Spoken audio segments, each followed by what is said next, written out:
Hello everyone, this is Bilal from Video Wali Sarkar और welcome to the fourth episode of Bilal Talks, जहां पर हम discuss करते हैं कि पाकिस्तान के अंदर और पाकिस्तान से बाहर टेक्नोलॉजी की दुनिया के अंदर क्या नए चेंजेस आए हैं, क्या नए इनोवेशंस आए हैं। और मैं आप लोगों को बताता हूं कि इन सब न्यूज़ के रिलेटेड मेरे ओपिनियंस क्या हैं। अब आज हमारे पास काफ़ी इंटरेस्टिंग न्यूज़ है, लेकिन उससे पहले मैं चाहूंगा कि अगर आप लोग मेरे चैनल के ऊपर नए हैं तो मेरे चैनल को ज़रूर सब्सक्राइब कर लें, ताकि इस तरह की जब भी कोई नई वीडियो अपलोड हो सबसे पहले नोटिफिकेशन आप ही को रिसीव हो। सब्सक्राइब करना बहुत आसान है। आप वीडियो के नीचे आने वाले सब्सक्राइब के बटन के ऊपर क्लिक कर सकते हैं, ये रेड कलर का बटन होगा और उसके बाद जब भी कोई नई वीडियो अपलोड होगी आपको उसका नोटिफिकेशन आ जाएगा। इसके अलावा अगर ये वीडियो आप फेसबुक के ऊपर देख रहे हैं तो मैं चाहूंगा कि आप लोग मेरे फेसबुक पेज को भी लाइक कर लें, ताकि जब भी कोई नई वीडियो अपलोड हो आप तक पहुंच जाए। अब आज की जो पहली न्यूज़ है वो काफ़ी इंटरेस्टिंग न्यूज़ है और काफ़ी टेरिफाइंग न्यूज़ है, काफ़ी डराने वाली न्यूज़ है।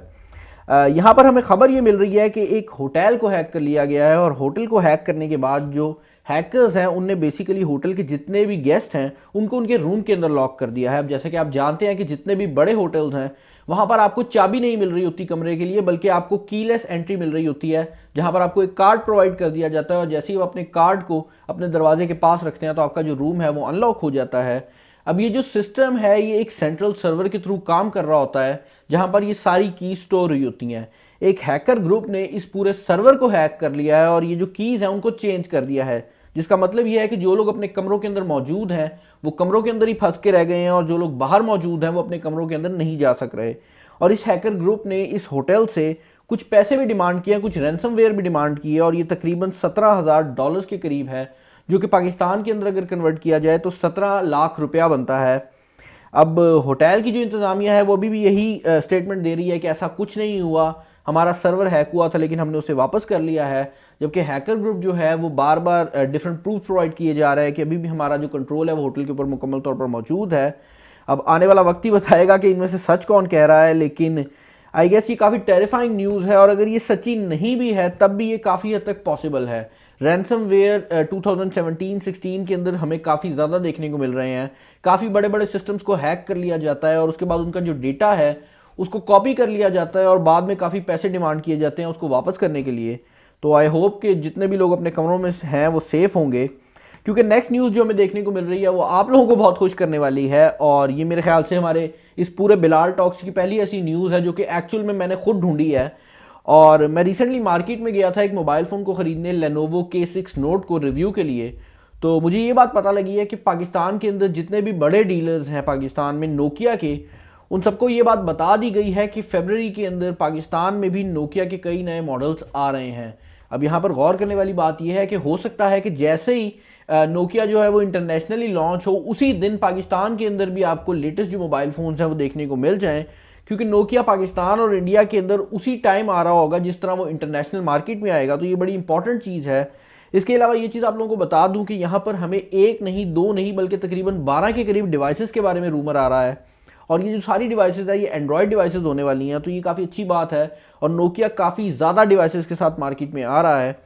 इसके अलावा जो एक और न्यूज़ हमें देखने को मिल रही है वो है वारिद और जैज़ की तरफ से। जैसे कि आप जानते हैं वारिद और जैज़ आपस में मर्ज हो गए हैं और काफ़ी टाइम से ये टेस्टिंग कर रहे थे, वारिद यूज़र्स को 3G सर्विस प्रोवाइड करके और जैज़ के यूज़र्स को LTE सर्विस प्रोवाइड करके। और अब ये ऑफिशियली उनने लॉन्च कर दिया है, ऑफिशियली बता दिया है कि अब जितने भी वारिद यूज़र्स हैं उनको 3G की सर्विस मिल जाएगी और जितने भी जैज़ के यूज़र्स हैं उनको वारिद की वजह से 4G LTE मिल जाएगा। अब यहाँ पर जो नोटिस करने वाली बात है वो ये है कि वारिद के पास जो 4G LTE का स्पेक्ट्रम था वो हमारे पाकिस्तान के सबसे लोएस्ट स्पेक्ट्रम्स में आता है, सबसे कमज़ोर स्पेक्ट्रम था और इसके ऊपर जो लोड डलने वाला है वो सबसे ज़्यादा होने वाला है। और मेरे हिसाब से जो जैज़ की सर्विस है, जो वारिद की सर्विस है, वो काफ़ी ख़राब हो जाएगी। अब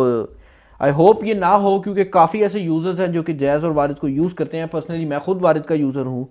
लेकिन फिर भी मुझे काफ़ी ज़्यादा डाउट्स हैं इसकी सर्विस के हवाले से। इसके अलावा बात कर ली जाए इंटरनेशनल न्यूज़ के हवाले से तो हमें काफ़ी ज़्यादा न्यूज़ देखने को मिल रही हैं डोनाल्ड ट्रंप के रिलेटेड, क्योंकि जैसा आप जानते हैं डोनाल्ड ट्रंप ने मुस्लिम कंट्रीज़ जो कि मुस्लिम पॉपुलेटेड कंट्रीज़ हैं उनमें से काफ़ी 7 के करीब कंट्रीज़ के ऊपर बैन लगा दिया है। और अब जो गूगल है, जो ट्विटर है, फेसबुक है, ये सारी कंपनी सामने आ रही हैं और अपने एम्प्लॉयज़ के लिए डिफरेंट अमाउंट्स ऑफ मनी जो है वो अनाउंस कर रही हैं। यहाँ पर गूगल जो है उसने तकरीबन 4 मिलियन यूरोज़ का जो फंड है उसको अनाउंस कर दिया है और ये उन लोगों के लिए होगा जो कि गूगल के एम्प्लॉयज़ थे लेकिन अब यूनाइटेड स्टेट्स के अंदर नहीं आ सकते, या फिर ऐसे लोगों के लिए होगा जो कि गूगल के एम्प्लॉयज़ हैं, बाहर मौजूद हैं और गूगल उनको ये पैसे अमेरिका वापस लाने के अंदर लगा रही होगी, और इसमें से 2 मिलियन यूरोस जो हैं वो गूगल खुद देगी, बाकी 2 मिलियन जो हैं वो बेसिकली इनके जो एम्प्लॉयज़ हैं उनसे एज अ फंड लिया जाएगा। सो ये काफ़ी सिचुएशन जो है वो ख़राब होती नज़र आ रही है। इसके अलावा हमें एक और न्यूज़ जो मिल रही है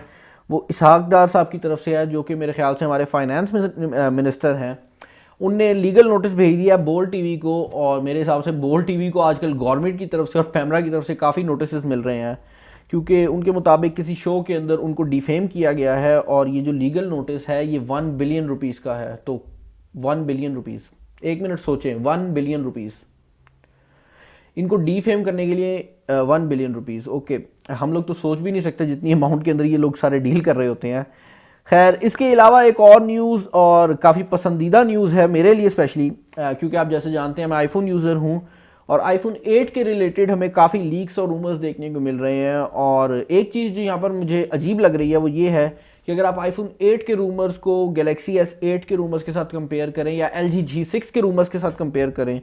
तो काफ़ी ऐसे रूमर्स हैं जो तीनों डिवाइसेस के लिए सेम आ रहे हैं। पहली बात तो ये है कि आपको बेजललेस डिज़ाइन मिलेगा, जो कि हमें हर मोबाइल फ़ोन के रूमर के अंदर आजकल पता लग रहा है।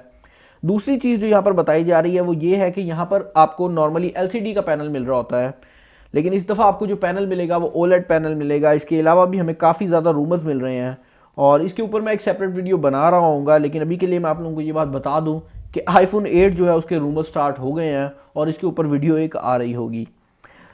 इसके अलावा जी हमें एक और काफ़ी इंटरेस्टिंग न्यूज़ मिली, और वो ये है कि recently university of Lancaster university जो ब्रिटेन में है, वहाँ के स्टूडेंट्स ने ये चीज़ देखी है कि अगर आप किसी के साथ बैठे हुए हैं और आपके मोबाइल फ़ोन का कैमरा उस बंदे के हाथों को नोटिस कर रहा है, और वो बंदा अपने मोबाइल फ़ोन का पैटर्न अनलॉक करता है, तो आप 5 अटैम्प्ट्स के अंदर उसका मोबाइल फ़ोन जो है वो अनलॉक कर सकते हैं, क्योंकि इनने एक एल्गोरिदम लिखा है जो कि ऑटोमेटिकली बेशक स्क्रीन को नहीं देख रहा होगा, सिर्फ उसके हाथ की मूवमेंट को देखते हुए ये चीज़ बता देगा कि जो पैटर्न्स हैं वो कौन कौन से हो सकते हैं। अभी काफ़ी इंटरेस्टिंग चीज़ है, क्योंकि नॉर्मली हम कभी भी किसी के साथ बैठे होते हैं तो हम अपनी स्क्रीन को अपनी तरफ कर लेते हैं और उसके बाद अपना पैटर्न लगा लेते हैं, क्योंकि हमें ऐसा लगता है कि वो पैटर्न कभी भी कोई ओपन नहीं कर सकेगा। लेकिन अभी सारी रिपोर्ट के बाद ये चीज़ क्लियर हो गई है कि अगर इस फिंगरप्रिंट की जो मूवमेंट है वो भी अगर रिकॉर्ड कर ली जाए, तब भी जो आपका मोबाइल फ़ोन है वो 5 अटैम्प्ट से नीचे ही अनलॉक हो सकता है, और इसका जो सक्सेस रेट है वो भी 95% आया है। इसके अलावा जो हमें न्यूज़ मिल रही है वो है अमेज़ॉन एलेक्सा की तरफ से। जी हाँ, अमेज़ॉन एलेक्सा की तरफ से, और ये न्यूज़ मैंने आगे लगाई थी, लेकिन आई डोंट नो इसका जो टैब है वो पीछे किस तरह आ गया है, लेकिन ये न्यूज़ काफ़ी इंपॉर्टेंट है। जैसे कि आप जानते हैं अमेज़ॉन एलेक्सा हो या फिर गूगल होम हो, ये दोनों डिवाइसेस आपकी आवाज़ के थ्रू आपके पूरे होम को कंट्रोल करने की फैसिलिटी प्रोवाइड करते हैं। आप लाइट्स को कंट्रोल कर सकते हैं, आप ऑनलाइन शॉपिंग कर सकते हैं, आप तकरीबन कोई भी ऐसा काम कर सकते हैं जो कि आप नॉर्मली इंटरनेट के ऊपर कर रहे होते हैं। लेकिन यहाँ पर जो मसला गूगल होम या एलेक्सा के साथ देखने को मिल रहा है वो ये है कि ये दोनों डिवाइसेस वॉइस रिकॉग्निशन को तो यूज़ कर रही होती हैं, ये तो बता सकती हैं कि बंदा क्या कह रहा है, लेकिन इनको ये चीज़ नहीं पता लग रही होती कि कौन सा बंदा कह रहा है। तो इसका मतलब ये है कि अगर आपके घर में कोई गेस्ट आता है तो वो भी इन डिवाइसेस से कोई भी काम करवा सकता है, और इन डिवाइसेस को पता ही नहीं लगेगा कि एक्चुअल में इनका जो ओनर है वो कौन सा है। कोई बच्चा भी इन डिवाइसेस को यूज़ करते हुए काफ़ी चीज़ें कर सकता है। तो ये एक बहुत बड़ा सिक्योरिटी कंसर्न है, और अब ये माना जा रहा है कि आने वाले जो वर्जन्स हैं अमेज़ॉन एलेक्सा और गूगल होम के, वहाँ पर आपको जो वॉइस रिकॉग्निशन है वो पर्सन रिकॉग्निशन के साथ भी मिल रही होगी, जिसके अंदर जो आवाज़ है उसको यूज़ करते हुए बंदे को भी आइडेंटिफाई कर लिया जाएगा, और जो गूगल होम है वो डिफरेंट बंदों के लिए डिफरेंट तरीके से रिएक्ट कर रहा होगा। इसके अलावा एक और न्यूज़ जिसके बारे में आप लोग मुझसे अक्सर पूछ रहे होते हैं, और जिसके बारे में कल मैंने कहा था कि हमारे पास कोई न्यूज़ नहीं है, वो है Xiaomi के हवाले से। Xiaomi ने पाकिस्तान के अंदर अब जो अपना ऑफिशियल डिस्ट्रीब्यूटर है उसको भी फाइनलाइज़ कर लिया है। स्मार्ट लिंक एक कंपनी है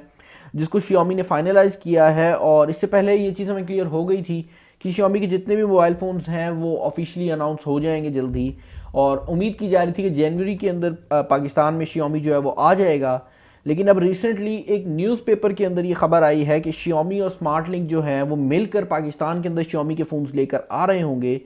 अब इससे पहले Xiaomi Mi 5 और Xiaomi Mi Mix जो थे वो अप्रूव हो चुके हैं, और अब माना यह जा रहा है कि Redmi Note 3 और Redmi Note 4 जो हैं उनकी अप्रूवल इन प्रोसेस है, और जैसे ये डिवाइसेस अप्रूव होंगी तो ये भी पाकिस्तान के अंदर आ जाएंगी। और ओवरऑल जो सिचुएशन है काफ़ी मज़ेदार हो गई है पाकिस्तानी इंडस्ट्री की, क्योंकि एक तरफ Xiaomi आ रहा है, दूसरी तरफ नोकिया आ रहा है और तीसरी तरफ हमें एग्जैक्टिव कल्चर देखने को मिल रहा है, जहां पर काफ़ी कंपनीज जो हैं वो ऑनलाइन अपनी मोबाइल फ़ोन्स को लेकर आ रही हैं।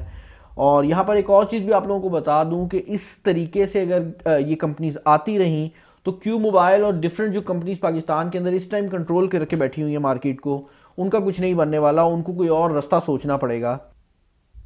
इसके अलावा एक और न्यूज़ जो कि मुझे 2 दिन पहले दे देनी चाहिए थी लेकिन मेरे से मिस हो गई थी पर्सनली, वो है फेसबुक 2 स्टेप वेरिफिकेशन के हवाले से। जैसे कि मैंने आप लोगों को पहले भी बताया है कि अगर आप अपने फेसबुक अकाउंट को सिक्योर बनाना चाहते हैं तो उसके ऊपर 2 स्टेप वेरिफिकेशन को ऑन कर लें। इसमें होगा ये कि पहले तो आप एक पासवर्ड डालेंगे, लेकिन अगर आप किसी ऐसे कंप्यूटर के ऊपर पासवर्ड से भी लॉगिन करने की कोशिश करते हैं जहां पर आपने पहले लॉगिन नहीं किया हुआ, तो ये आपको 2 स्टेप वेरिफिकेशन प्रोवाइड करेगा। अब नॉर्मली हो ये रहा होता है कि आपको एक मोबाइल फ़ोन के ऊपर मैसेज आ जाता है, उसके अंदर जो कोड होता है जैसे ही आप उसे कंप्यूटर के अंदर एंटर करते हैं तभी आपका जो अकाउंट है वो अनलॉक होता है। लेकिन यहाँ पर फेसबुक ने एक नया फीचर अनाउंस किया है जिसके अंदर यूएसबी को यूज़ किया जा रहा होगा। आप यूएसबी को अपने कंप्यूटर के अंदर लगाएंगे और ऑटोमेटिकली आपका जो अकाउंट है वो अनलॉक हो जाएगा। अब इसको करना बहुत आसान है, आप कंप्यूटर के ऊपर सिक्योरिटी मेन्यू में जाके इस यूएसबी को प्रिपेयर कर सकते हैं और ये किसी भी यूएसबी के ऊपर काम करेगा। अब इससे पहले मैं जो है नॉर्मली यूज़ करता हूँ 2 स्टेप वेरिफिकेशन का मेथड, वो एप्लीकेशन वाला है जिसके अंदर मैं कंप्यूटर के ऊपर लॉगिन करने के बाद फेसबुक की जो एप्लीकेशन मेरे मोबाइल फ़ोन की है उससे कोड को लेकर आता हूँ, लेकिन ये स्टेप जो है उससे काफ़ी ज़्यादा आसान है। इसके अलावा एक और न्यूज़ जो कि हमें देखने को मिल रही है वो है Xperia XA के हवाले से। यहाँ पर हमें Xperia का एक डिवाइस जो Xperia XA 2017 वर्जन है वो लीक होता हुआ नज़र आ रहा है। अब Xperia जो डिवाइसेस हैं वो काफ़ी टाइम पहले काफ़ी पॉपुलर होती थी, लेकिन उसके बाद सोनी ने एक ही डिज़ाइन को तकरीबन 5 जनरेशन्स तक रखा, तो अब Xperia के रिलेटेड हमें ज़्यादा न्यूज़ भी देखने को नहीं मिलती। और ये जो डिवाइस है ये भी काफ़ी बुरी सी डिवाइस मुझे लगी है, क्योंकि इसके अंदर जो प्रोसेसर लगाया है वो P20 है मीडियाटेक का, 23 मेगापिक्सल कैमरा है, जबकि इसकी जो स्क्रीन है वो सिर्फ 720p है। तो मुझे नहीं पता Xperia वाले क्या सोच रहे हैं, लेकिन यही कुछ कर रहे हैं और यही कुछ हो रहा है। So I guess that is it for this video. I hope आप लोगों को पसंद आई होगी। अगर आप लोग चाहते हैं कि मैं कोई चीज़ इंप्रूव करूं तो मुझे आप कमेंट सेक्शन में बता सकते हैं। इसके अलावा काफ़ी लोग मुझे ये रिकमेंडेशन दे रहे हैं कि मैं वीडियो को शॉर्ट कर दूं। वेल, मैं वीडियोस को शॉर्ट ज़रूर कर सकता हूं, लेकिन उसके अंदर मैं सिर्फ आपको न्यूज़ प्रोवाइड कर सकूंगा, मैं अपने ओपिनियन शेयर नहीं कर सकूंगा। और इस पूरे प्रोग्राम का मतलब ये नहीं है कि मैं आपको सिर्फ न्यूज़ पढ़ के बता दूं, वो लोग आप खुद भी कहीं से भी किसी भी वेबसाइट से पढ़ सकते हैं। मेरा जो मकसद है इस सारे सिस्टम का, इस सारी वीडियो का, वो ये है कि आपको मेरे ओपिनियंस पता लग सकें। सो आई होप आप लोगों को समझ आ गई होगी। और जितने भी लोग नए हैं उनको फिर मैं कहूँगा कि सब्सक्राइब कर लें ताकि जब भी कोई नई वीडियो अपलोड हो आपको उसका नोटिफिकेशन आ जाए। इसके अलावा आप अपने सजेशंस जो है मुझे कमेंट सेक्शन में बता सकते हैं। इस वीडियो में इतना ही। This is Bilal signing off. अल्लाह हाफिज़।